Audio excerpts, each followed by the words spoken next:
So అక్కడబ్బా ఇక్కడ అమ్మా ఈ సినిమా మార్నింగ్ షో క్యాన్సిల్ అయింది నాకు. సో మధ్యాహ్నం వెళ్తున్నా, అప్పటిలోపు పెరుసు అని ఒక మూవీ వచ్చింది నెట్ఫ్లిక్స్ లో, ఒక డార్క్ కామెడీ అన్నట్టు. సినిమా స్టోరీ ఏంటంటే ఊర్లో పెద్ద మనిషిగా ఉండే ఒక ముసలాయన చనిపోతాడు. కాకపోతే ఆయన ఒక ఇంట్రెస్టింగ్ విషయంతో చచ్చిపోతాడు అన్నట్టు. దాన్ని బయటికి తెలియకుండా చూడడానికి వాళ్ళ ఫ్యామిలీ అంతా ఎన్నెన్ని కష్టాలు పడుతున్నాయని జనరల్ సిచ్యువేషన్ అన్నట్టు. సినిమా మొత్తం డార్క్ కామెడీయే. ఇది ఎట్లా చెప్పాలి మీకు, ముసలాయన ఒక బోనర్ తో చచ్చిపోయాడు. సినిమా స్టార్ట్ అయిన ఫస్ట్ 20 to 40 minutes వరకు కామెడీ బాగానే నచ్చింది. ఎందుకంటే మనకి ఆ పాయింట్ ఏదైతే దాన్ని చాలా బాగా పెట్టుకున్నారు, నవ్వు బాగానే వస్తుంది, జోకులు బేల్ని ఓకే బాగానే అనిపిస్తుంది. దాని తర్వాత సినిమా మెల్లగా డైల్యూట్ అవుతా పోయింది అనమాట. ఎప్పుడైతే మనకి పూర్తి పాయింట్ అర్థమైపోయిన తర్వాత ఇంకా సినిమాలో ఉండే జోక్స్ కూడా నాకు అంత వేయట్లేదు, నవ్వు రావట్లేదు, వెళ్తా ఉంది సినిమా. ప్రాబ్లమ్స్ క్రియేట్ చేయాలి కాబట్టి క్రియేట్ చేసినట్టు అనిపిస్తా ఉంటాయి కొన్ని సిచ్యువేషన్స్ లో.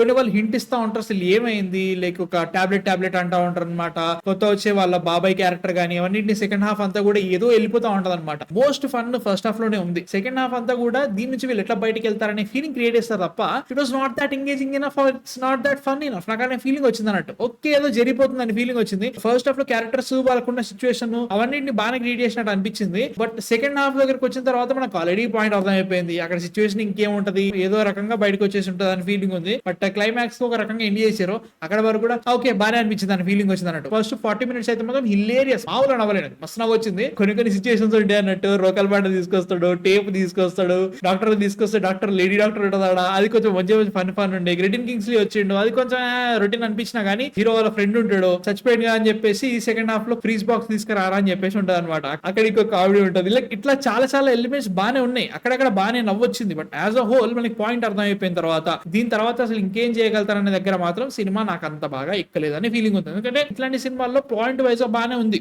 దీన్ని నువ్వు ఎంత బాగా చూపించినా కానీ కామెడీ కొంతవరకే చేయొచ్చు, మిగతా అంతా కూడా లైక్ సిచ్యువేషన్స్ వాటి మీదే ఉంటదని ఫీలింగ్. ఆ సిచ్యువేషన్స్ ఇంట్రెస్టింగ్ గా లేవు. ఒకటి జరిగింది దానే పెట్టుకొని మిగతా అంతా కూడా లాగుతా అంటే కష్టమైన ఫీలింగ్ వచ్చింది. ఓవరాల్ గా సినిమా ఒకటే ఇంట్లో జరుగుతుంది మాక్సిమం. అక్కడక్కడ కొన్ని ఏరియాస్ చూపిస్తారు. బట్ టోటల్ గా ప్రొడక్షన్ డిజైన్ అంతా కూడా ఒకటే ఇల్లు తీసుకున్నారు. చనిపోయింది కాబట్టి కొన్ని క్యారెక్టర్స్ ఎక్కువ వస్తాయి. పక్కింటోళ్ళు ఎలా ఆలోచిస్తున్నారు, రిలేటివ్స్ వచ్చినప్పుడు ఎట్లుండే సిచ్యువేషన్, బాగా పరువుతో బతికిన ముసలోడు చచ్చిపోతే పరిస్థితి ఏంటి, లైక్ తాగేటోళ్ళు ఎంతమంది, ఏడ్చేటోళ్ళు ఎంతమంది, వీటన్నింటి బాగానే చూపించారు అనిపించింది. But as a whole comedy wise గా మాత్రం సినిమా నాకు ఫస్ట్ హాఫ్ బాగా నచ్చింది, సెకండ్ హాఫ్ పోయిందనే ఫీలింగ్ వచ్చింది. సో ఇది సిచ్యువేషన్ నెట్ఫ్లిక్స్ లో ఉంది. తెలుగు చెప్పడం మర్చిపోయిన, తెలుగు డబ్బింగ్ దరిద్రం ఉంది భయ్య, అస్సలు వాళ్ళు చాలా వరకు కామెడీ డైలాగ్స్ వల్ల డైల్యూట్ అయిపోయిందనే ఫీలింగ్ వచ్చింది నాకు. ఒకవేళ తమిళలో చూస్తే అదే ఫీల్ వస్తే తెలియదు నా కానీ ఓకే అనే ఫీలింగ్ వచ్చింది. సో మీ థాట్స్ ఏంటి, అసలు పెరుగు చూద్దాం అనుకున్నారు, చూసారా, కింద కామెంట్స్ లో చెప్పండి మీ థాట్స్. అండ్ అక్కడమ్మా ఇక్కడ అబ్బాయి చూసిన తర్వాత రివ్యూతో వచ్చేస్తా. సో ప్లీజ్ మా కాంటెంట్ కనుక నచ్చితే మాత్రం ప్లీజ్ లైక్ చేయండి, సబ్స్క్రైబ్ చేసేసేయండి. అండ్ నెక్స్ట్ వీడియోతో మళ్ళీ వస్తాను. Man fiction signing off.